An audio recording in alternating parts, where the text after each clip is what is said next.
Israel से एक बहुत बड़ी गलती हो गई है।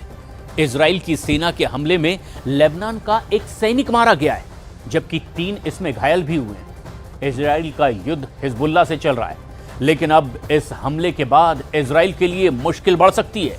वैसे नेतन्याहू ने हिजबुल्लाह को लेकर एक ऐसा सिग्नल दिया है जिससे साफ हो गया है कि इजराइल की सेना बहुत ज्यादा प्रेशर में है।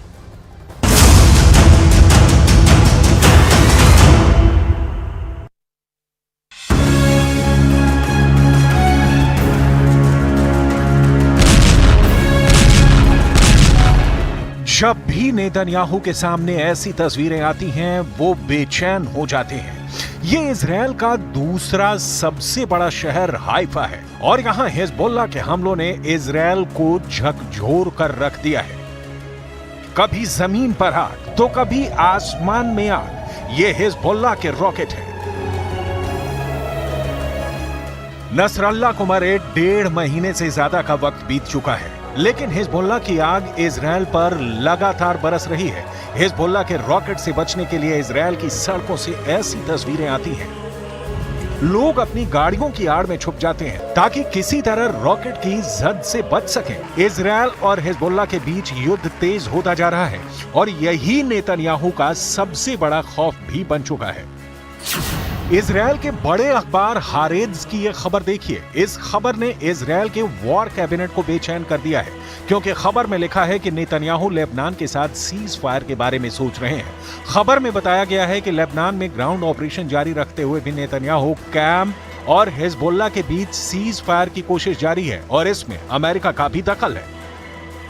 क्या यह माना जाए कि हिजबुल्लाह के हमलों के आगे नेतन्याहू ने सरेंडर करने का फैसला कर लिया है? वो अब हिजबुल्लाह को सफेद झंडा दिखाने लगे हैं ताकि लेबनान मोर्चे पर युद्ध खत्म हो जाए। इजराइल के अखबार हारेट्ज में छपी खबर तो यही बता रही है।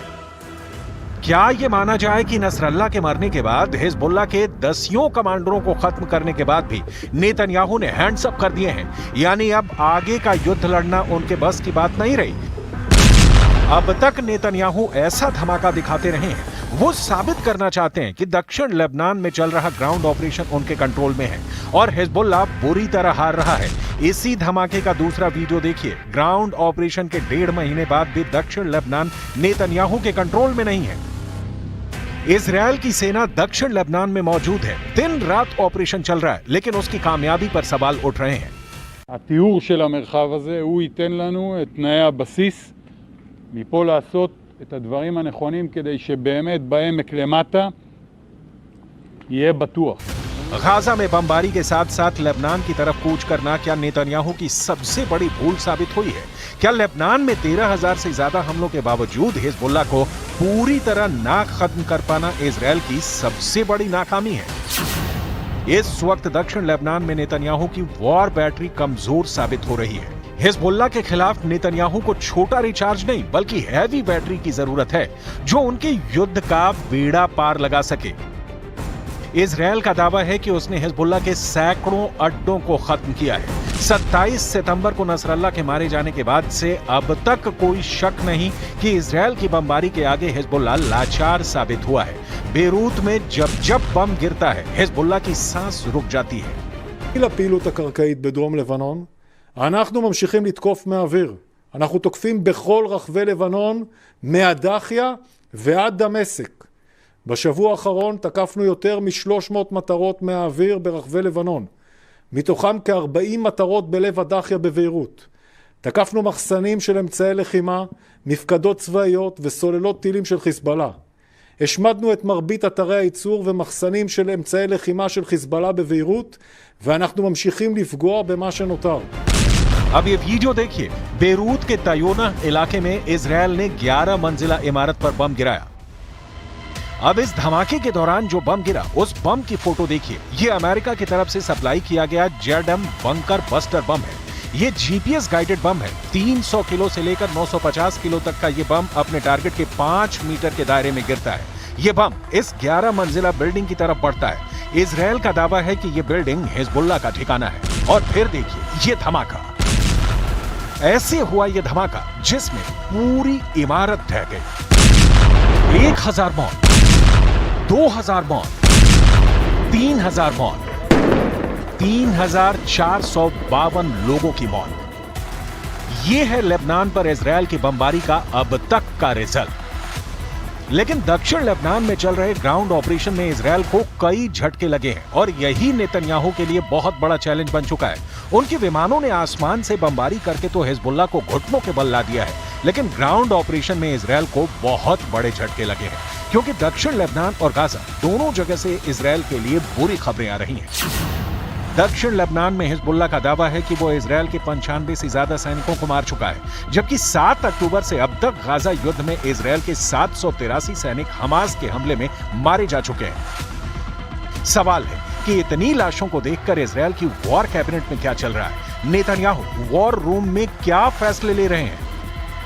इजरायल का दावा है कि अब तक वो हिजबुल्लाह के हथियारों पर इतने बम गिरा चुका है कि उसका रॉकेट और मिसाइल वाला जखीरा सिर्फ 20% बचा है और अब बाकी बचे हिजबुल्लाह के लड़ाकों और उसके अड्डों को खत्म करने में ज्यादा वक्त नहीं लगेगा। लेकिन सच ये भी है कि दक्षिण लेबनान में इजरायल अब भी जूझ रहा है। 1.5 महीने के ग्राउंड ऑपरेशन में उसके कंट्रोल में ऐसा कोई इलाका नहीं है जिसे वो अपनी बहुत बड़ी जीत बता सके।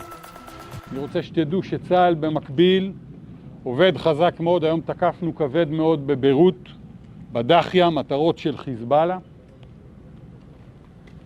אנחנו תוקפים בעומק ואנחנו תוקפים הרבה מאוד בסוריה ובגבול סוריה-לבנון כדי שלא ייכנס לחיזבאללה אמל"ח. नेतन्याहू के जनरल बड़े बड़े दावे कर रहे हैं, लेकिन सच ये है कि खंडहर बन चुके गाजा और लेबनान के कई बड़े इलाकों में अब भी इजरायल की सेना की नींद उड़ी हुई है। गाजा और लेबनान में लाशों का पहाड़ खड़ा करने के बावजूद हमास भी बाकी है, हिजबुल्लाह भी।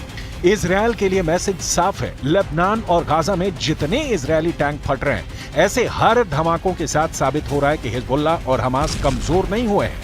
नसरल्लाह और सिनवार के मारे जाने के बावजूद दोनों की ताकत बरकरार है। एक तरफ लेबनान के ग्राउंड ऑपरेशन में इजरायल की सेना लगातार हमले झेल रही है, तो दूसरी तरफ गाजा में इजरायल के टैंक और बख्तरबंद गाड़ियां रोज फोड़ी जा रही हैं। बेंजामिन नेतन्याहू की सेना ने पूरे गाजा पट्टी को मिट्टी में तब्दील कर दिया है और बेरूत का भी यही हाल है। दक्षिण लेबनान में तो हिजबुल्लाह के छापामार लड़ाकों ने इजरायल को फंसा कर रख दिया है। इजरायल के नए रक्षा मंत्री इजरायल कार्ड्स दावा कर रहे हैं कि हिजबुल्लाह हार चुका है, लेकिन दूसरा सच यह है कि दक्षिण लेबनान में इजरायल की फौज अब भी ग्राउंड ऑपरेशन कर रही है। बेरूत पर अब भी बम गिराए जा रहे हैं। क्या लेबनान में नेतन्याहू का युद्ध वाला मकसद पूरा हो चुका है? इस सवाल के 5 जवाब हैं जो नेतन्याहू को बहुत ज्यादा परेशान कर सकते हैं, इसकी पूरी गारंटी है। पहला जवाब, हसन नसरल्लाह की इजरायल के हमले में मौत हो चुकी है। दूसरा जवाब, उत्तरी इजरायल में अब भी हिजबुल्लाह के बम फट रहे हैं। तीसरा जवाब, लेबनान में 3,500 लोगों की मौत हो चुकी है, लेकिन इजरायल का युद्ध जारी है। चौथा जवाब, 1.25 महीने के बाद भी इजरायल का लेबनान में ग्राउंड ऑपरेशन चल रहा है। पांचवा जवाब, हिजबुल्लाह के कई कमांडर मारे जाने के बावजूद उसकी लीडरशिप बरकरार है।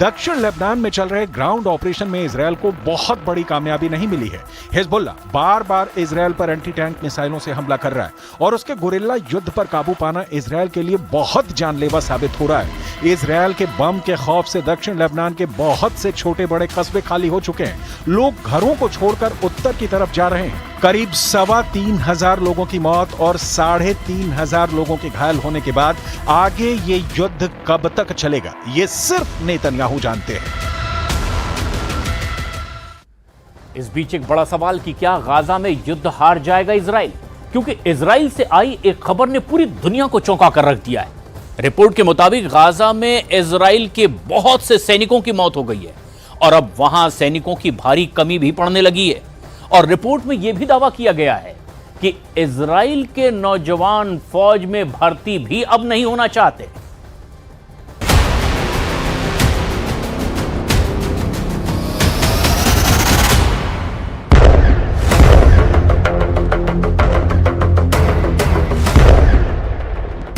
इजरायल में भाड़े के सैनिकों की भर्ती। जब से दुनिया के सामने ये रिपोर्ट आई है, हर किसी की जुबान पर सिर्फ एक ही सवाल है। सवाल ये, कि क्या गाजा युद्ध हार रहा है इजराइल? क्या हिजबुल्लाह के हमलों से कमजोर पड़ गया है इजराइल? क्या इजराइल में लोगों की इतनी कमी हो गई है कि भाड़े के सैनिकों से इजराइल ने भर्ती अभियान छेड़ दिया है? क्या ईरान के मिलिशिया ने नेतन्याहू को घेर लिया है? सभी सवालों के जवाब देंगे आपको, लेकिन सबसे पहले वो खबर जिसकी चर्चा दुनिया के हर देश के राष्ट्राध्यक्ष की जुबान पर है, जो खबर हर न्यूज़पेपर की हेडलाइन बनी हुई है कि नेतन्याहू की सेना कमजोर हो गई है, नेतन्याहू की सेना थक चुकी है, नेतन्याहू के सैनिक युद्ध करने लायक ही नहीं बचे।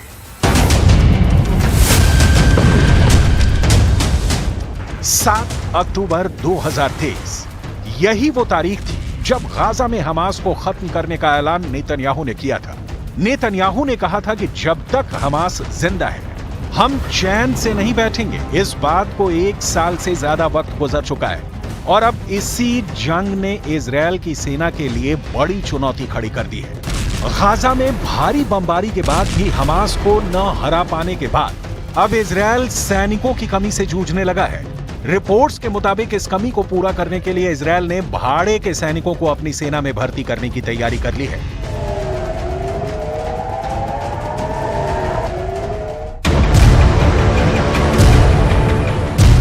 गाजा जंग लड़ते लड़ते इजरायली सेना के हौसले पस्त हो चुके हैं। अरब मीडिया की रिपोर्ट्स के मुताबिक कई इजरायली सैनिक जंग के मैदान से भागने लगे हैं। इजरायल की रिजर्व सेना ने भी जंग का हिस्सा बनने से इनकार कर दिया है। इसलिए अब इजरायल अपनी सेना में विदेशी लड़ाके भी भर्ती करने लगा है और इसके लिए वो लड़ाकों को कई तरह के लालच भी दे रहा है। 7 अक्टूबर के बाद से इजरायल के लगभग 12,000 सैनिक घायल हुए हैं और 783 सैनिक मारे गए हैं। जानकारों का दावा है कि मरने वाले सैनिकों की तादाद इससे और कहीं ज्यादा हो सकती है। रिपोर्ट्स के मुताबिक घायलों में 140 सैनिक ऐसे हैं जो अब कभी भी बिना सहारे के नहीं चल पाएंगे। बंदूक उठाओ, नागरिकता लो। विदेशी मीडिया के मुताबिक इजरायल अपनी फोर्स में भाड़े के सैनिकों को भर्ती करने के लिए तरह तरह की लालच भी दे रहा है। रिपोर्ट्स बताती हैं कि इजरायली सेना ने विदेशी सैनिकों की भर्ती के लिए नागरिकता का भी लालच दिया है। इजरायली अखबार हारेट्ज की रिपोर्ट के मुताबिक इजरायली सरकार ने एक भर्ती अभियान शुरू किया है जिसके तहत अफ्रीकी शरणार्थियों को गाजा युद्ध में भेजने के बदले स्थायी नागरिकता की भी पेशकश की गई है। इजरायल की सेना इस वक्त लगभग 10,000 सैनिकों की कमी से जूझ रही है और इजरायली अधिकारियों को यह जिम्मेदारी दी गई है कि वो इस कमी को पूरा करें। इजरायली अधिकारी ऐसे शरणार्थियों की पहचान करेंगे और उन्हें सेना में भर्ती करेंगे। इजरायली सेना और आंतरिक मंत्रालय की ओर से इन शरणार्थियों को जंग की ट्रेनिंग दी जाएगी। इसके अलावा विदेशों से भी लड़ाकों को भर्ती किया जा रहा है। इजरायली अखबार हारेट्ज के मुताबिक इजरायल जर्मन खुफिया एजेंसी और दूसरे ग्रुप्स के साथ मिलकर अफगानिस्तान, लीबिया और सीरिया से जर्मनी आए शरणार्थियों को भाड़े के सैनिकों के रूप में भर्ती कर रहा है।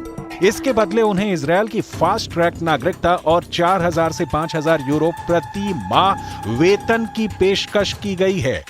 वहीं यूरोप से भी इजरायल अमेरिका की मिलिट्री कंपनी ब्लैक वाटर की मदद से लड़ाके भर्ती कर रहा है।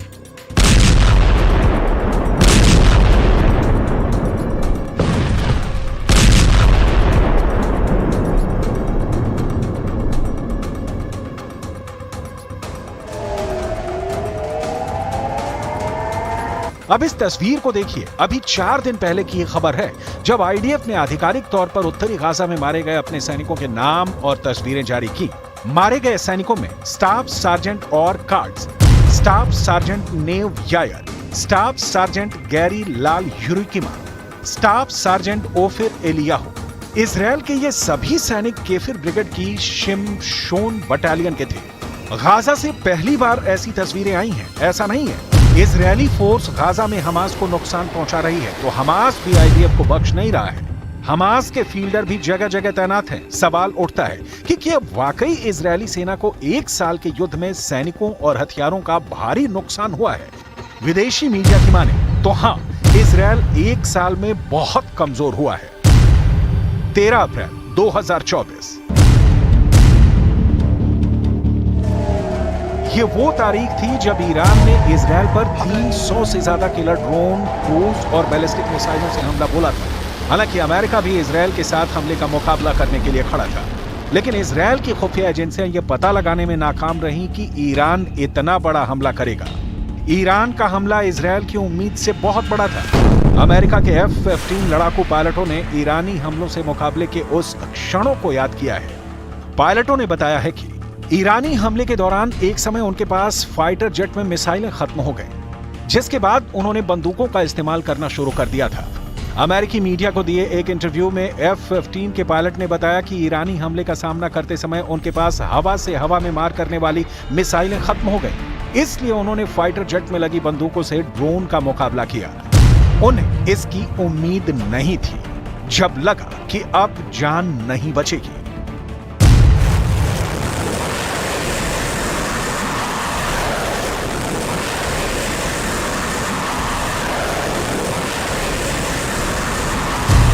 अमेरिकन पायलट्स के मुताबिक खतरनाक रूप से कम ऊंचाई पर उड़ते हुए पूरी तरह अंधेरे में विमान की बंदूक से ईरानी ड्रोन को गिराने की कोशिश की, जो बहुत मुश्किल से दिखाई दे रहे थे। ये पूरी तरह से अंधेरे में पायलटों के लिए खतरनाक कोशिश थी, लेकिन फिर भी हम ईरानी ड्रोन को गिराने में नाकाम रहे। अब एक बार फिर ईरान इजरायल पर हमले की तैयारी में लगा हुआ है और बार बार ईरानी जनरल कह रहे हैं कि इस हमले को इजरायल की पुश्तें भी याद रखेंगी।